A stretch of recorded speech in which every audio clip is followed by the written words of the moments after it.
He dropped this news at 8 a.m. on a Monday on purpose. It gives Magic basically the floor for the next 10 days with limited competition. If you guys really want me, y'all got between now and the trade deadline to make it happen. Well, really, Rich Paul and Anthony Davis now have all the leverage in the world to pick where they want to go. I mean, this could be the most consequential NBA trade since Kareem to the Lakers. Here they go again in New Orleans. In case you're not familiar with the history, a refresher. In the 03-04 season, Baron Davis led the NBA in steals. He was 4th in assists, 6th in scoring.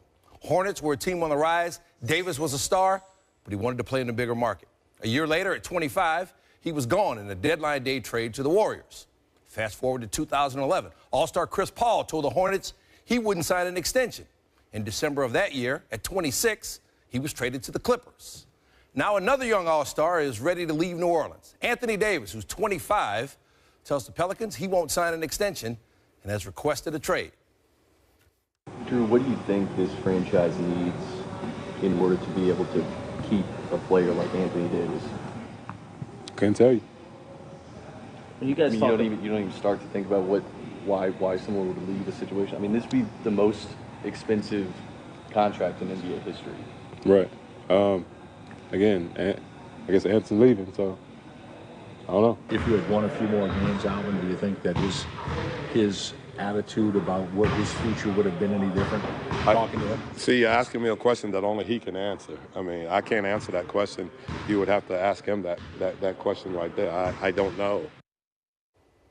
Pelicans released a statement. It said this past weekend, Anthony Davis's representatives informed us that Anthony does not wish to sign a contract extension with our team and subsequently has requested a trade.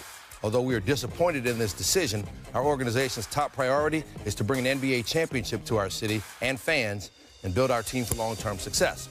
Relative to specific talks of a trade, we will do this on our terms and our timeline, one that makes the most sense for our team, and it will not be dictated by those outside of our organization. We have also requested the league to strictly enforce the tampering rules associated with this transaction. Adrian Wojnarowski joins us now for more. So, Adrian, how did we get here, especially given the timing of this announcement? Well, 10 days before the NBA trade deadline, it gives Anthony Davis and his agent, Rich Paul, the opportunity to get Davis moved to what is essentially their preferred destination right now with the Lakers. And the Pelicans now have to decide how they want to proceed here with the trade deadline looming on February 7th. Okay, so they could be in a precarious position if they wind up waiting, because they'll have a player who's already said, I don't want to be here, and he'll sort of be a pariah in New Orleans. But it could work in their favor better by waiting because of the Celtics and their interest in Davis. What can you tell us about that? Yeah, Boston can't trade for Anthony Davis as long as they have Kyrie Irving on the roster, the designated player exception, which is that each team's allowed to have one player with that.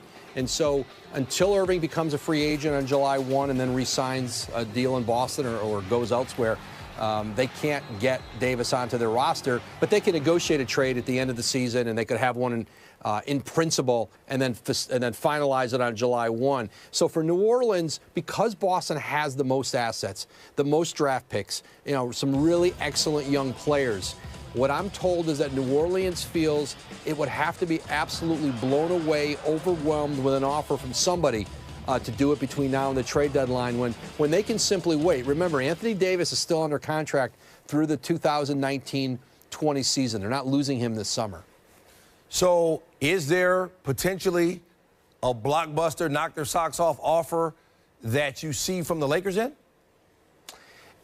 Even the Lakers' best offer, and they have some fine young players. They can offer draft picks, whether it's Kyle Kuzma, Brandon Ingram, Josh Hart, go down the list. The offer that would be there on February 6th or February 7th or any time between now and the trade deadline, I think New Orleans believes it's still going to be there this spring. So why not get the Celtics in the bidding? And so I think that's going to make it harder on the Lakers to find a way to pull off a Davis deal before the trade deadline. All right, deadline just got a whole lot more interesting with Davis making the request, but the Pelicans holding the cards. Adrian, we appreciate the time and the information. Thanks, Stan. All right, Adrian's talking Pelicans-Lakers, Stan. Let's see if Bobby Marks, our NBA front office insider's got a deal that'll knock your socks off. He says that this trade works right here. You got Davis and a couple supporting actors for Kuzma, Ingram, Hart, Caldwell Pope, and a first-round draft pick. And Pelicans are going to need a waiver player. So are you going to do that deal? There's a name missing there. Yeah? Lonzo Ball. Lonzo Ball. You got to put Lonzo Ball in that deal. If you're New Orleans, you got to have Lonzo Ball. You got to have Lonzo. Even if you trade him away to somebody else, you got to have Lonzo Ball's piece. Okay, I got Lonzo Ball, Ingram, Kuzma have to be a part of it. Put some other stuff in there too. The man has spoken. All right, we got another one too. What about this one? Because of how they acquired Kyrie Irving, the Celtics have to include him in any Anthony Davis deal made at the trade deadline. Yeah. So with that in mind, would you do Kyrie Irving and Jaylen Brown right now for Davis? Throw in Jason Tatum so I know it's real. This man drives a hard Throw in bargain. Jason Tatum so I know it's real. All right. You know what I mean?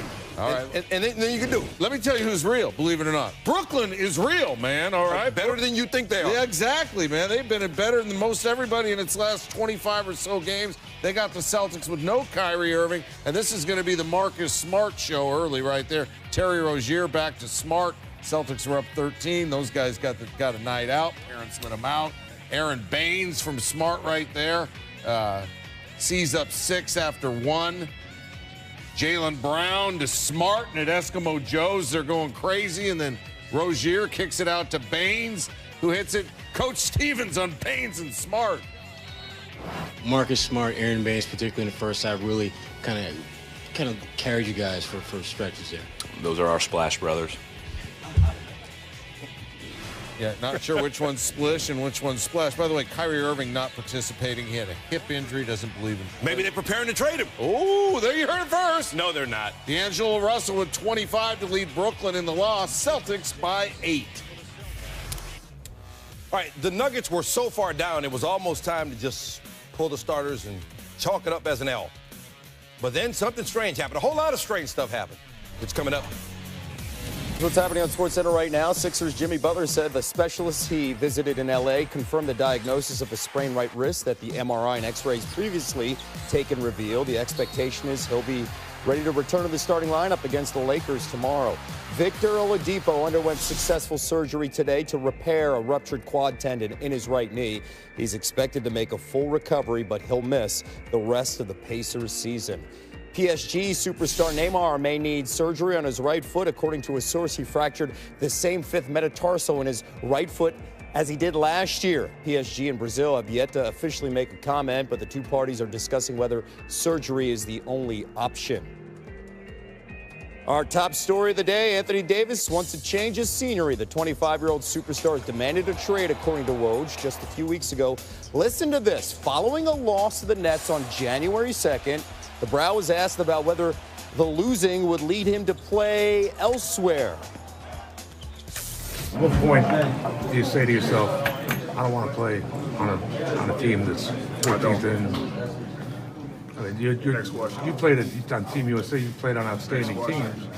What's your, just your frustration level right now with the way things are going in general? You're optimistic that things can get turned around? No, like I said, the frustration is just that we're a better team than our record show. Everyone's frustrated. Players, coaches, front office, we just have to be better. Well, the frustration comes in the midst of yet another disappointing season. The Pelicans look like they might have turned the corner last season, winning their first playoff game and then their first series since Davis arrived. But they're 22-28 this season and on pace to miss the playoffs for the 5th time in Davis's 7 seasons. Tony and Mike have much more on the Brow wanting out of New Orleans.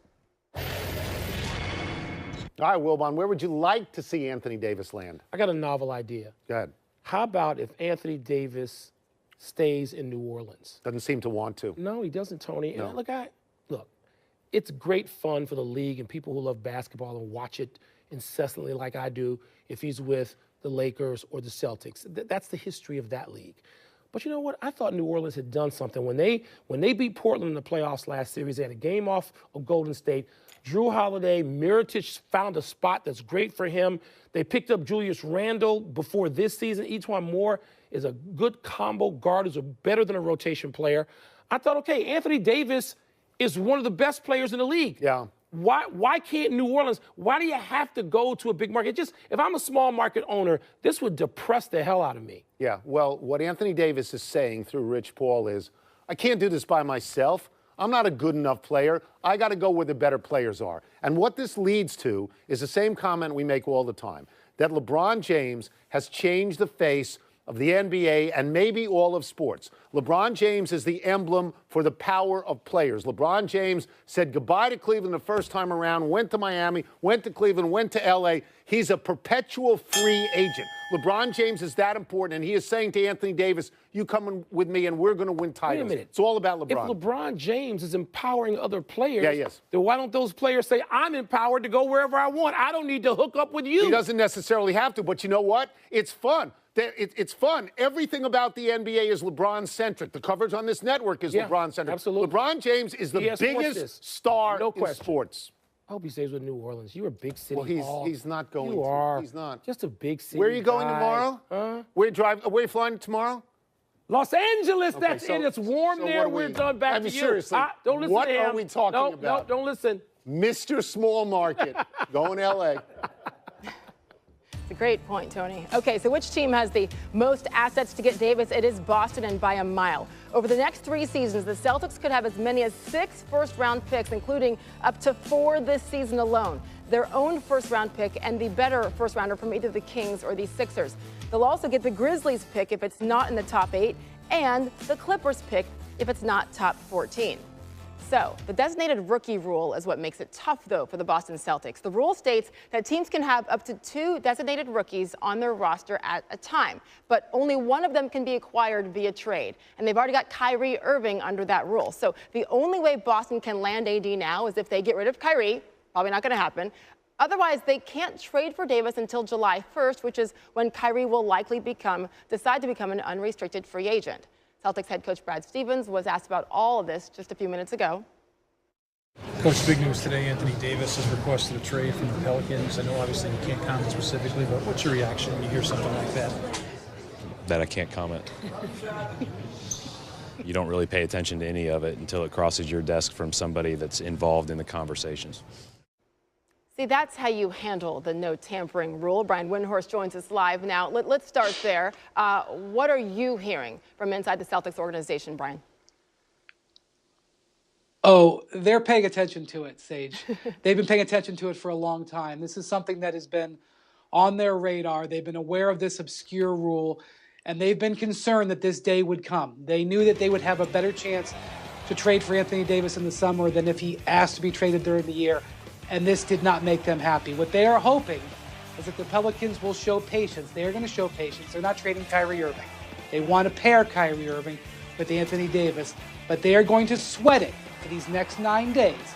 If Anthony Davis is still a Pelican at 3 p.m. next Thursday, the Celtics' chances of getting him in the summer explode. If there's serious talks between the Knicks or Lakers between now and then, the Celtics are going to sweat.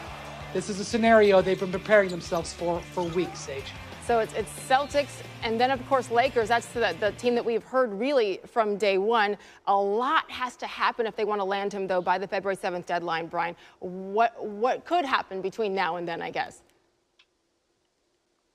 Yeah, the only thing I think that is left for Anthony Davis is to directly demand a trade to the Lakers.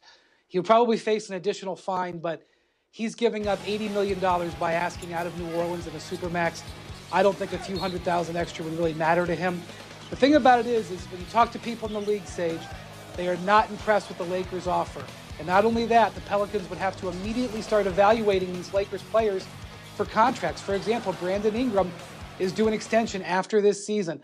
I do not think that the Lakers are in the best position, but I will say this, if they're going to get Anthony Davis, it's going to be in the next 9 days. After that, their hopes are the inverse of the Celtics. They diminish greatly. And people at home should not forget that Anthony Davis is the exact same agent as LeBron James and Rich Paul. Brian Windhorst with